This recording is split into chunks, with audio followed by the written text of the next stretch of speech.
Behind me, you can see one of the most sought after and valuable physical media releases of all time, and that is the Super Mario Brothers box set.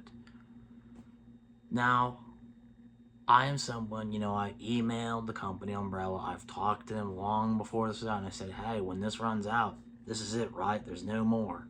And they said, yeah, this is it. That's the whole kit and caboodle. And I said, perfect, I'll buy like 5 of them. So I made the big investment on that set, and I said I'm going to be loaded with cash, going to be able to buy a whole mansion probably just from these, because I know how people are. When something is gone, the value just skyrockets. But I've learned you can't trust these stupid boutique companies. They have no respect for you. They have no respect for me. They don't have any respect for people trying to accumulate wealth in this hobby. All they want to do is preserve these movies. Who cares about preserving these movies? These movies are going to be going in the grave with the people that like them. So let's make money off of them. Let's make them suffer, If they're willing to shell out big cash, they should be able to shell out big cash. But of course, that Mario set, it's getting some kind of weird re-release. I don't care if it's missing a couple trinkets. That's going to hurt my bottom line. Now, what? Am I going to get, $300 per set if I want to sell them right now? Or maybe in 3 to 5 years, I'll be able to get, $800 per set? I was banking on getting, $8,000 per set, bare minimum. And that's on the low end. I was hoping even, we're talking, 5 digits. Something I could have easily scored 20,000 a piece for, because people don't know when to stop. And it's just frustrating. Even over here, Vinegar Syndrome does this too.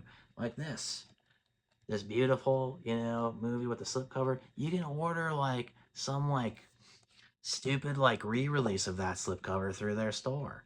So now people don't feel inclined to come up and knock on my door and say, Steve, I need that slipcover and that 4K. I'll give you $2,000 for it. It just doesn't happen now. So now, yeah, it doesn't matter if I've got the original slipcover. What am I going to get for that? $200 down the road? That's worthless. That was a waste of my time. I needed to be making serious cash, and I think you did too. It's just frustrating. Arrow put out Killer Clowns from Outer Space. I had the Blu-ray of that with a slipcover, worth major, major money, and it just kept going up and up and up and up. And I knew they're not going to put this out again. No one likes this movie. No one cares about this movie. But where are we? Oh, we're at a point now where people are not buying them. They're not buying the Arrow release anymore. They're concerned about, this new 4K from Scream Factory, which I pre-ordered. I got that big expensive bundle, both the slipcovers, the steelbook, all the posters, the pins and everything, because that'll be worth major cash. I need to make sure I'm making that investment. But now, the Arrow release, what am I going to get for that down the road? 80 bucks? That's embarrassing. What can I do with $80 in this day and age? That's like a hot dog. That's like a candy bar or two. Come on, It's not even worth the trouble. I just don't understand. I understand, Walmart, they have no respect for us. Target doesn't have respect for us. But, you'd think the people putting out these movies would just be like, hey, let's throw Steve and all these other people trying to accumulate wealth a bone. But they can't do that. They're just all worried about themselves and them making money, when it should then be worried about me making money.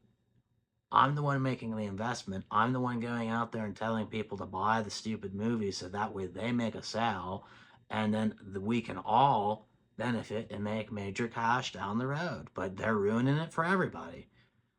I don't know. I'm not saying to stop collecting, movies with the slipcover. They're still going to be worth major cash. There are smart investors out there, people they're going to buy and go, that's a first edition. I'm not buying this second edition crap. But it doesn't matter. It still hurts our bottom line. And it's not fair to you or me. So I hope that, I hope Arrow, Vinegar Syndrome, Shout Factory, Kino Lorber, I hope they all wise up and start doing the right thing, because it's really getting hard.